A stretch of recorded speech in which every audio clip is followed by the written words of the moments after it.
اللہ تبارک و تعالی جل جلالہ و اعظم شانہ و تم برہانہ و عم نوالہ و جل ذکرہ و لا الہ غیرہ کی حمد و ثنا نبی اکرم نور مجسم شفیع معظم قائدار عرب و عجم احمد مجتبیٰ جناب محمد مصطفیٰ صلی اللہ علیہ وسلم کی بارگاہ میں ہدیہ درود و سلام پیش کرنے کے بعد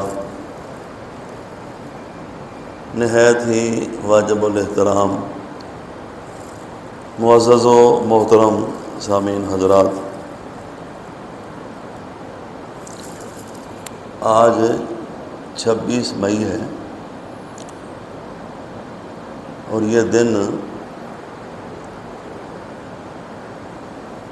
اس لحاظ سے بڑی اہمیت کا حامل ہے، بہت سارے لوگوں کو پتہ نہیں ہے۔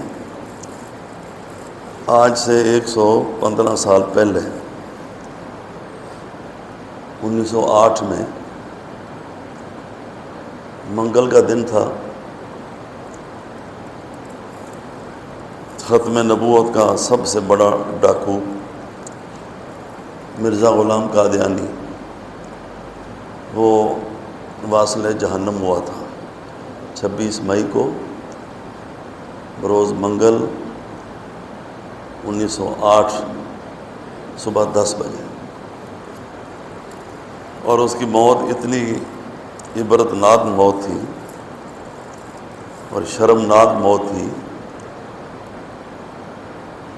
کہ کوئی غیرت مند بندہ اس کی موت کے حالات سن کر اس کو نبی تو کیا ایک معقول انسان بھی ماننے کو تیار نہیں ہوگا۔ اور اس کی موت کے یہ حالات جو ہیں یہ کسی سنی شیعہ وہابی مولوی نے بیان نہیں کیے، بلکہ خود اس کے بیٹے نے بیان کیے۔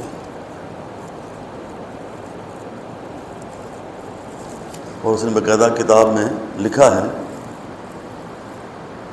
حیات المسیح جو مرزا کے حالات زندگی پر اس نے کتاب لکھی، مرزا بشیر الدین محمود،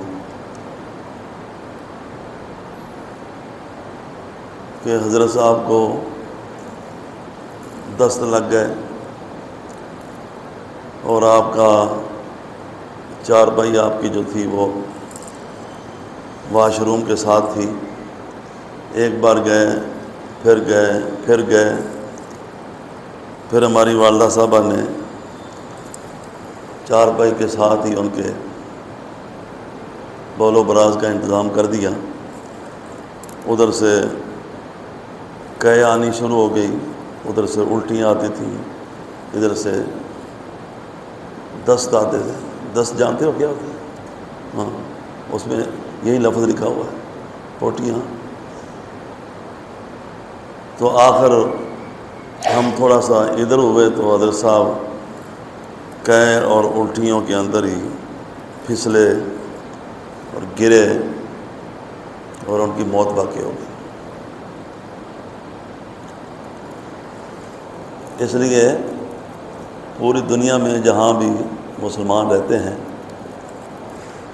اور ختم نبوت کے بارے میں کچھ نہ کچھ ان کو معلومات ہیں اور مرزا قادیانی اور مرزائیت کے بارے میں کچھ نہ کچھ جانتے ہیں، وہ آج کا جمعہ جو ہے وہ مرزائیوں کے فتنے کے بارے میں اپنا خطاب کرتے ہیں، اور ہم سب کو اس بات کی سمجھ ہونی چاہیے۔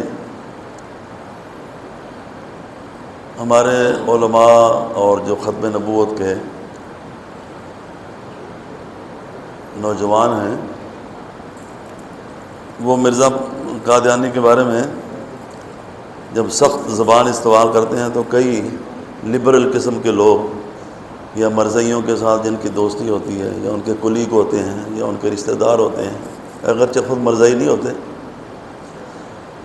لیکن ان کے اخلاق سے متاثر ہوتے ہیں، وہ کہتے ہیں جی سخت زبان نہیں استعمال کرنی چاہیے، اخلاق کے دائرے میں رہنا چاہیے اور سلجھے ہوئے انداز میں دلائل کے ساتھ رد کرنا چاہیے۔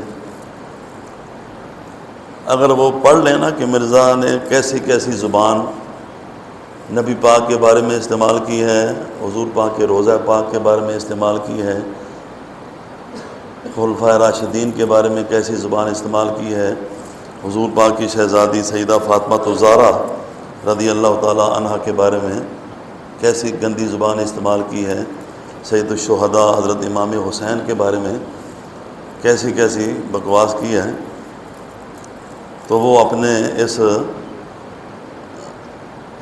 ذہن پر نظر ثانی کریں۔ ہم تو درمیانی باتیں کرتے ہیں، کوئی اتنا زیادہ سخت الفاظ نہیں بولتے۔ اسمبلی کے اندر جب ان کو غیر مسلم قرار دیا گیا تو اس وقت بھی یہ مسئلہ کھڑا ہوا تھا، تو مولانا شاہ نورانی رحمۃ اللہ تعالیٰ نے فرمایا کہ آپ ہمیں منع کرتے ہیں کہ مرزا کے بارے میں سخت الفاظ نہ بولو، لیکن آپ جتنے مسلمان اسمبلی میں بیٹھے ہوئے ہیں، آپ کو پتہ ہے کہ مرزا کے نزدیک تمہاری حیثیت کیا ہے؟ ذریۃ البغایا، مرزا نے یہ لفظ بولا ہے کہ جو میری نبوت کو نہیں مانتے وہ کنجریوں کی اولاد ہیں، کنجریوں کی۔ اور بھٹو صاحب نے بھی کہا تھا مولانا آپ ان کو کافر کہتے ہیں، یہ آپ بھی نماز پڑھتے ہیں، یہ بھی نماز پڑھتے ہیں، آپ کے چہرے پر داڑھی، ان کے چہرے پر بھی داڑھی، اور آپ کی پگڑی باندھتے ہیں، یہ بھی پگڑی باندھتے ہیں، تو آپ ان کو کافر کیوں کہتے ہیں؟ تو نورانی صاحب نے کہا تھا کہ آپ کو پتہ ہے کہ مرزا قادیانی کے نزدیک آپ بھی کافر ہیں اور میں بھی کافر ہوں اور ہم سارے کافر ہیں، کیونکہ اس نے لکھا ہے کہ جو مجھے نہیں مانتا، جو میری نبوت کو نہیں مانتا وہ کافر ہے، کنجریوں کی اولاد ہیں اور کافر، اس طرح کے الفاظ اس نے بولے۔ حضور پاک کے روضے کے بارے میں نعوذ باللہ اس نے کہا کہ وہ تو کیڑے مکوڑوں کا مرکز ہے، نبی پاک علیہ السلام کا روضہ۔ تو چند باتیں آج اسی حوالے سے، کیونکہ ختم نبوت کا مسئلہ بڑا نازک مسئلہ ہے، بڑا بنیادی مسئلہ ہے، اور اس مسئلے پر حضور پاک کے صحابہ کرام رضوان اللہ تعالیٰ علیہم اجمعین نے وہ قربانی دی ہے کہ اگر آپ سنیں تو آپ سن نہیں سکیں گے۔ آپ جانتے ہوں گے کہ حضور صلی اللہ علیہ وسلم نے مدنی دور میں 10 سالہ چھوٹی موٹی جنگیں، غزوات، سریہ ملا کے 80 کارروائیاں کفر کے خلاف کی تھی، 80، جس میں 27-28 کے اندر خود نبی پاک علیہ السلام نے شرکت فرمائی۔ اور ان ساری کارروائیوں میں اور ساری جنگوں میں اور سارے غزوات میں صرف 250 مسلمان شہید ہوئے، 250۔ اور مسیلمہ کذاب کے ساتھ جو لڑائی ہوئی حضرت ابوبکر صدیق کے دور میں، 1200 صحابہ کرام اس جنگ میں شہید ہوئے، 1200۔ کہاں 10 سالہ دور میں اتنی جنگوں کے اندر 250 مسلمان شہید ہوئے، اور کہاں اس ایک جنگ کے اندر 1200 مسلمان، جس میں 700 صحابہ کرام جو ہیں وہ حافظ قرآن تھے۔ کتنا نقصان کرتے ہیں ایسے لوگ جو ختم نبوت کے ڈاکو ہوتے ہیں اور جو ختم نبوت کے منکر ہوتے ہیں، اور نبی پاک صلی اللہ علیہ وسلم کے مقابلے میں ایک نئی نبوت کا دعویٰ کر دیتے ہیں۔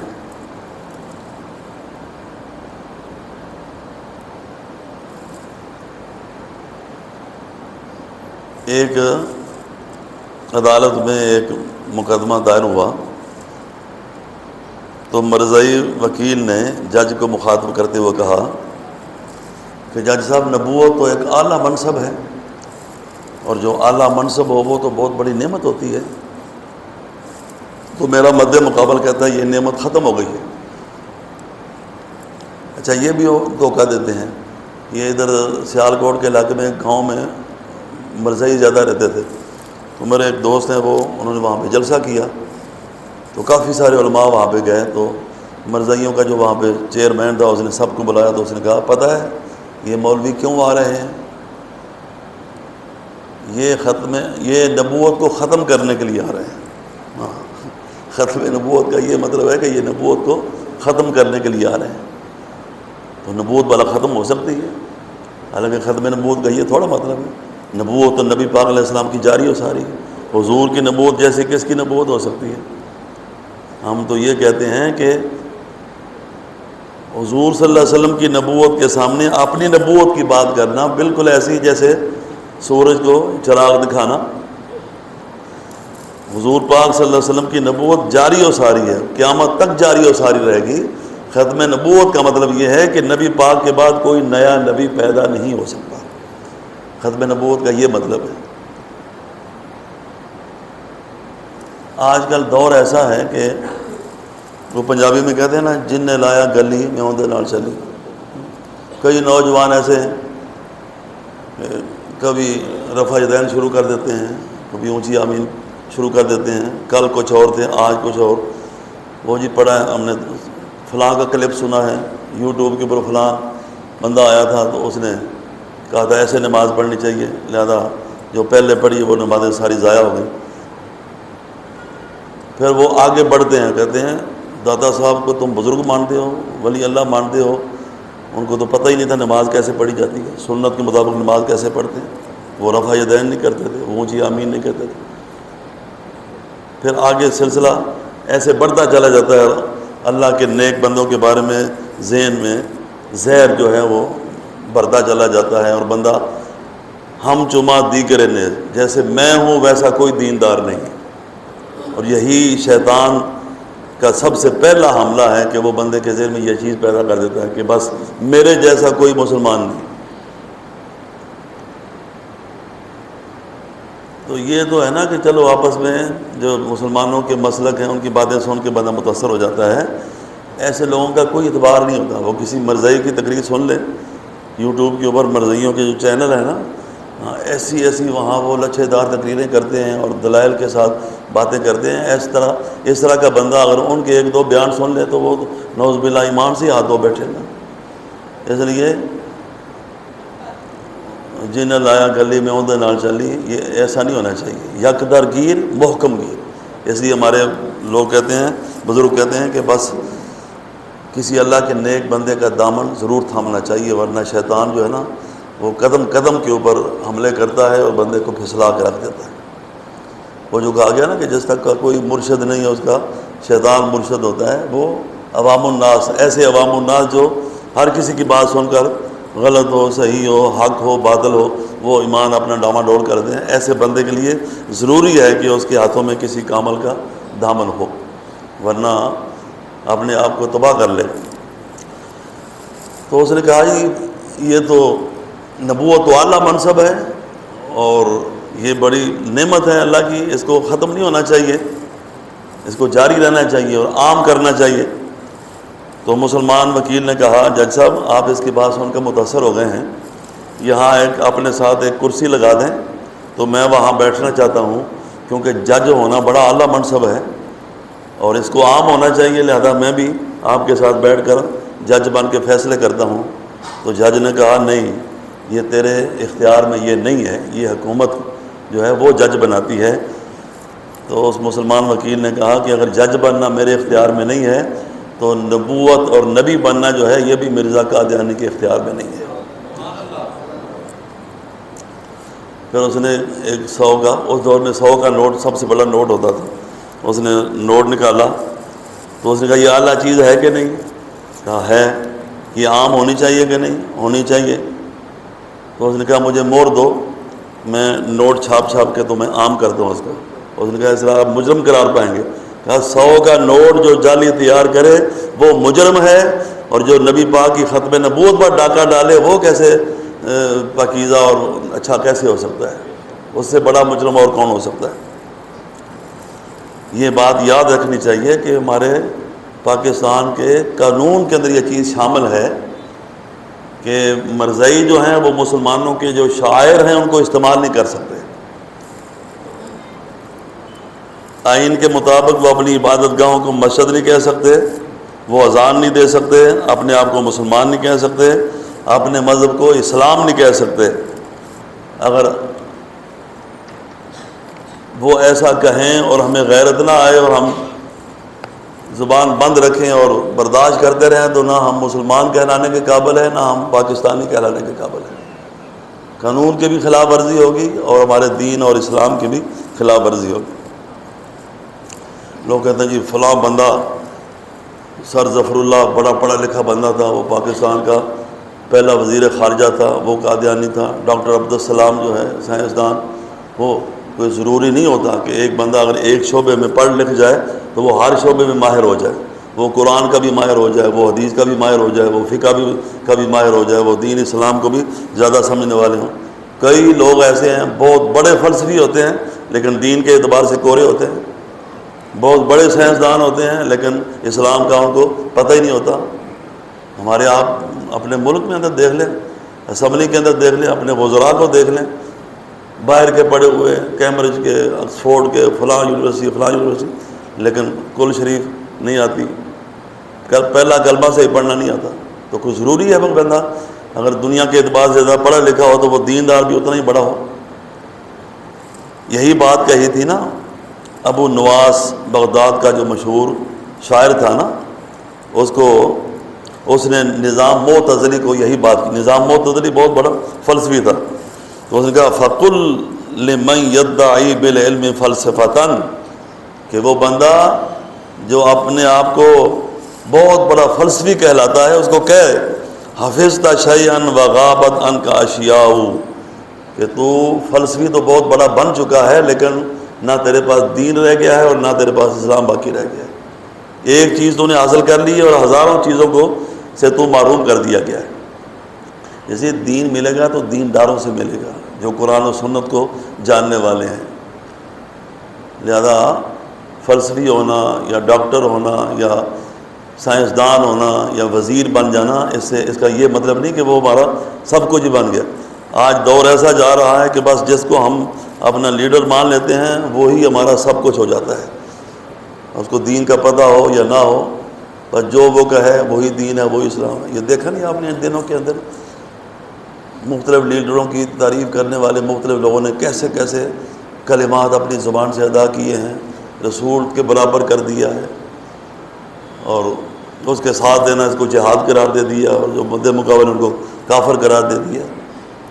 عجیب افراتفری اور عجیب یہ سلسلہ جو ہے وہ چل نکلا ہے۔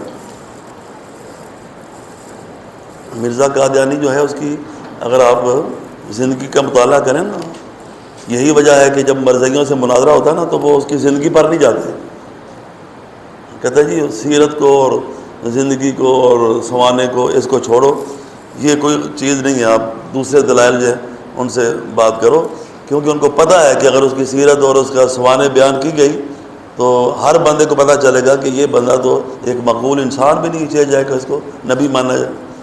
چند باتیں میں آپ کے سامنے رکھتا ہوں، دیکھو قرآن پاک اور حدیث پاک کی ایسی غلط تعویلات کرتا تھا کہ حلیہ بگاڑ دیتا تھا قرآنی آیات کا اور احادیث مبارکہ کا۔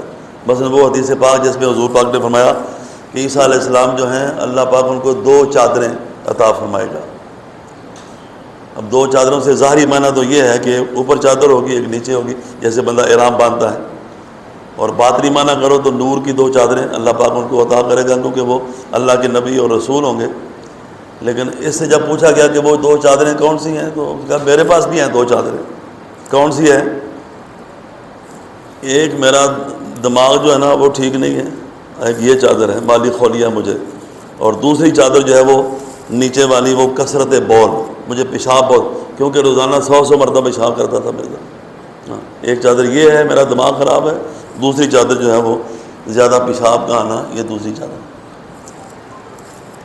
اور یہ باقاعدہ خود انہوں نے مرزائیوں نے مرزے کی سوانح حیات لکھتے ہوئے اس کی سیرت اور اس کی زندگی لکھتے ہوئے یہ باتیں انہوں نے خود لکھی، یہ ان پر الزام نہیں لگایا جا رہا۔ بٹن جب حضرت صاحب قمیض پہنتے تھے تو بٹن جو ہوتے تھے نیچے والا اوپر، اوپر والا نیچے لگا دیتے تھے۔ ایک دن میں نے اسی طرح واسکٹ کا برتن ایسے کیا تو زیاد بھائی نے مجھے بتایا جی یہ کیا کیا ہوا ہے، مجھے فوراً مرزا قادیانی آ گیا۔ ایک تو ہے نا کہ چلو کبھی کبھی ایسا ہو جاتا ہے، لیکن وہ اکثر ایسا ہی کرتا تھا، نیچے والا بٹن اوپر، اوپر والا نیچے۔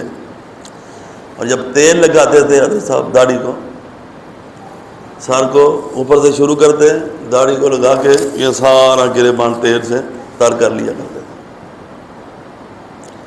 اور جب سرکار جوتا پہنتے تھے تو بائیں پاؤں میں دائیں پاؤں میں پہنتے تھے۔ گڑ کھانے کی آپ کو بڑی عادت تھی، گڑ کھانے کی، اس لیے ان کی والدہ جو تھی نا، اس کا نام تھا کسیٹی، پتہ نہیں نام کیا تھا لیکن کسیٹی کے نام سے مشہور تھی۔ والد کا نام غلام مرتضیٰ تھا، والدہ کسیٹی تھی۔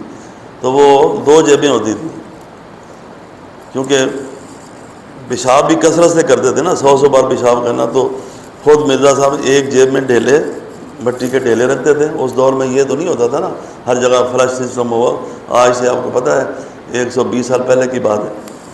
ایک جیب میں ڈھیلے ہوتے تھے، ایک جیب میں والدہ گڑ ڈال دیتی تھی، تو جب گڑ کھانا ہوتا تو ڈھیلا کھا لیتے تھے، اور استنجا کرنا ہوتا تھا تو گڑ کے ساتھ استنجا کر لیتے تھے۔ اب آپ یہ بتائیں کہ جس بندے کی دماغی کیفیت یہ ہو، کیسے لوگ ہیں کہ جو اس کو اپنا نبی مان رہے ہیں۔ اور پھر امام الانبیاء کے بعد وہ سکھ نے کہا تھا نا، سکھ کو مرزائی قادیان میں لے کر گئے، 1 بار لے گئے، 2 بار لے گئے، بڑا کھلایا پلایا، پیار محبت کیا کہ یہ ہم سے متاثر ہو کر تو مرزائی ہو جائے گا۔ تو جب نہ ہوا تو کافی دیر کے بعد انہوں نے پوچھا کہ ہم نے تیرے ساتھ بڑی محنت کی ہے اور بڑا پیار کیا، تو ہمارا مذہب قبول کیوں نہیں کرتا، مرزا کو نبی کیوں نہیں مانتا؟ تو اس نے بڑا پیارا جواب دیا۔ آج کا مسلمان ایسی بات کرتے ہوئے وہ کہتا ہے نہیں، یہ تہذیب کے خلاف ہے، ایسی زبان نہیں بولنی چاہیے۔ سکھ نے کہا بھائی گل یہ وے کہ دنیا جان دی ہے کہ محمد مصطفیٰ تو ود کے دنیا کوئی سونا نہیں ہے، تے جے میں نے سونے نو نہیں نبی منیا تے میں مرزے کانے نبی کے میں من لواں۔ بس 2 ٹوک جواب ہونا چاہیے کہ جو نبی پاک صلی اللہ علیہ وسلم کا غدار ہے، جو ختم نبوت کا منکر ہے، جو مرزائیوں کا یار ہے، بہت سادہ سا ہے اپنا اصول زندگی کوثر، جو ان سے بے تعلق ہو ہمارا ہو نہیں سکتا۔ جب وہ تمہارے نبی کا کچھ نہیں لگتا تو آپ اس کے ساتھ کیوں محبت کی باتیں کرتے ہیں، اس کے ساتھ دوستی کیوں کر رہے ہیں آپ؟ اس سے پوچھا گیا کہ کیسے آپ نبی بنے ہیں؟ وہ کہتا ہے نہیں، میں اصلی نبی نہیں ہوں، میں بروزی نبی ہوں، میں ذلی نبی ہوں۔ کبھی ذلی نبی کہتا، کبھی بروزی نبی اپنے آپ کو کہتا، اور کہتا یہ نبوت جو ہے نا یہ حضور صلی اللہ علیہ وسلم کے فیض سے ملتی ہے، اور جتنی زیادہ حضور پاک کی اطاعت کی جائے گی یہ نبوت ملے گی۔ تو پوچھا کہ کیا تیرے علاوہ نبی پاک علیہ السلام کے بعد کسی کو یہ نبوت ملی ہے؟ تو کہتا نہیں، نہ مجھ سے پہلے کسی کو ملی ہے، نہ میرے بعد کسی کو ملے گی۔ خدا تجھے غرق کرے، ابو بکر سے بڑھ کر نبی پاک علیہ السلام کی اطاعت کرنے والا کون تھا؟ عمر فاروق سے بڑھ کر کس نے اطاعت کی ہوگی؟ عثمان غنی، مولا علی، ان سے بڑھ کر کوئی حضور پاک کا مطیع ہو سکتا ہے؟ بزرگان دین غوث پاک 40 سال عشاء کے وضو سے فجر کی نماز پڑھنے والے، تو یہ سارے اس قابل نہیں تھے کہ یہ بروزی یا ذلی نبی بن سکتے۔ دنیا میں تو ایک ہی ایسا رہ گیا ہے کہ تجھے نبوت عطا کی جانی تھی۔ اصل میں خدا جب دین لیتا ہے حماقت آ ہی جاتی ہے۔ انگریز کا ایجنٹ تھا، انگریز کے قصیدے پڑھتا تھا، خود اس کا اپنا بیان ہے کہ میرے والد جو ہیں انہوں نے ہر دور میں انگریز کے حکم کی تعمیل کی ہے، جب بھی ضرورت پڑی انگریز کی فوج میں شامل ہوئے، اور مالی طور پر بھی اور ہر طرح انگریز سرکار کی مدد کی ہے۔ انگریز کے کہنے پر ہی اس نے نبوت کا اعلان کیا، اور سب سے پہلا جو اس نے زہریلا بیان جاری کیا تھا، اس نے کہا تھا اب چھوڑ دو اے دوستو جہاد کا خیال، دین کے لیے گناہ ہے اب جنگ اور قتال۔ اب جہاد کی بات ختم کر دو، جہاد منسوخ ہو چکا ہے۔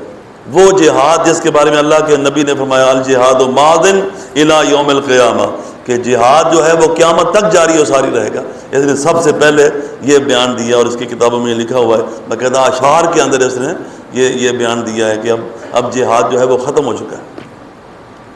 تو جو جہاد کو ختم کرنے والا ہو، ختم نبوت پہ ڈاکے مارنے والا ہو، اور امت کے اندر اتنا بڑا فتنہ پیدا کرنے والا کہ لوگ جو ہیں وہ دن بدن ایسے اندھے ہو کر، اندھی عقیدت میں مبتلا ہو کر دن بدن جو ہیں ان سے دوستیاں اور ان سے محبتیں، اور دن بدن بڑھتے جا رہے ہیں، اور دوسرے ملکوں والے جو ہیں وہ ان کی اتنی آؤ بھگت کرتے ہیں۔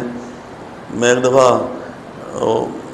امریکہ کی ایمبیسی میں گیا تو مجھ سے تیسرے نمبر پہ نا ایک لڑکا کھڑا ہوا تھا، مجھے انہوں نے ایک دو باتیں کر کے ریجیکٹ کر دیا کہ ویزا نہیں دے سکتے، تو وہ پیچھے جو کھڑا ہوا تھا اس کو آگے بلا کے فوراً ٹھپا لگا کے اس کو ویزا دے دیا۔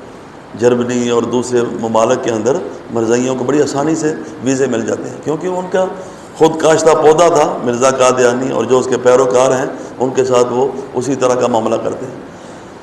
تو یہ صرف چند باتیں آج کے دن کے حوالے سے میں نے آپ کے سامنے عرض کر دی ہیں۔ ختم نبوت کے عقیدے کے بارے میں اپنے اندر روشنی پیدا کریں، اور ضروریات ختم نبوت جو ہیں ان کا علم حاصل کریں، اور اس بارے میں اگر کوئی بندہ آپ کو چکر دینے کی کوشش کرے اور کوئی بندہ ورغلانے کی کوشش کرے تو بس ایک ہی بات ہے، وہی جواب دے جو سکھ نے دیا تھا کہ اتنے سونے نبی کے بعد مرزا قادیانی کو ماننے کی کوئی بات کرے گا تو وہ اس سے بڑا کوئی احمق نہیں ہوگا۔ اللہ تعالیٰ ہم سب کو حضور پاک کی ختم نبوت پہ پختہ یقین رکھنے کی توفیق دے، اور مرزائیوں اور مرزائی نوازوں اور مرزائیوں کے یاروں سے اللہ تعالیٰ ہمیں مکمل طور پر ان کا بائیکاٹ کرنے کی توفیق عطا فرمائے۔